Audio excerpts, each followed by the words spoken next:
Niggun Shabbos Parshas. Chukas, Unkelis, translates Chukas. Chukas as a choik. Choik v'lei avar is something that lasts forever. If you don't try to figure things out, you understand that everything is derbanan shalom. That's something that is choik v'lei avar, withstanding. Unkelis translates it as a Gezeira. Gezeira sounds like a bad thing. Gezeira is a harsh thing. We try to be mevatel Gezeiras. Yesh Mirab is mevatel 70 Gezeiras, 70 years of Gezeiras. Gezeiras sound bad. So why would a choik be a Gezeira? Zok the Chasam. So Rashi has an explanation. It's a Gezeira. But Chasam Sofer says a moiridig Vort. Chasam Sofer says it's a Gezeira because Moshe Rabbeinu knew the reason. It wasn't a choik for Moshe Rabbeinu. Moshe Rabbeinu had a tam, and he wasn't allowed to tell it to Klal Yisrael. Zok the Chasam Sofer. If you have a shtik Torah and you can't tell a soul, that's a Gezeira. That's shreklich. It's like the Reform rabbi who's golfing on Yom Kippur, and their Rebbeinu Shalom lets him get a hole-in-one. Why? The Malachim are like, you give him a hole-in-one, he's golfing on Yom Kippur. I said, yeah, but it's torture. He can't tell a soul. Who's he going to tell? I was golfing on Yom Kippur, I got a hole-in-one. Yeah? But Lahavdil, Moshe Rabbeinu had the Tamei HaMitzvahs. He knew why we bring the Pshat and the Parah Aduma, whatever the confusion is. We've said before that the Torah is called a shira because it's something, when you hear a song, that's movidik, you have to play it for someone else. You have to share it. To be able to have a shtuk Torah that you can't share, that's a Gezeira. We have to learn to also think about other people and then to share all of the wealth, the Torah, all the good that Hashem gives us. You have to pass it on. There's a mice with the Tosher Rebbe. There was a Yid living in Montreal, the Tosher Rebbe was. And this Yid told the Tosher Rebbe that he's moving to some far out place in the middle of Canada, in the middle of nowhere. And Tosher Rebbe said, why? He said, I was in Amsterdam and someone stole my money.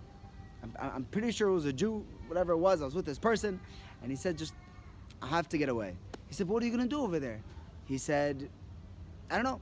He said, there's no from school, from a shul, kosher pizza shop. He said, there's nothing, but I have to go.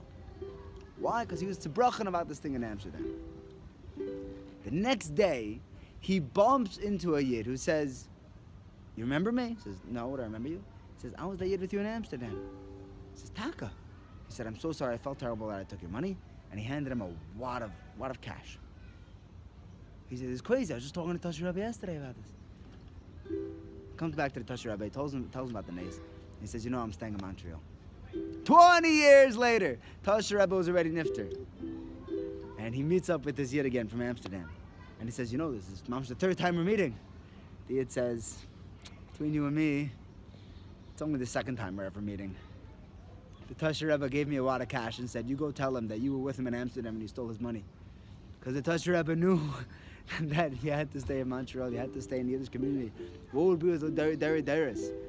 We have to share everything we have, whether it's Ruchnias or Gashmias. Because there's nothing more painful, there's no bigger Gezeira than having something and not being able to share it with someone else. May we be Zeicha to live lives of godless, of sharing, of lives that are bigger than just our little capsule. Baruch Hashem, COVID's long gone and the capsules went with us. Let us share everything we have with everyone we meet, and Arevim Kol Yisrael Zeh Lo Zeh Zeh Bo Zeh.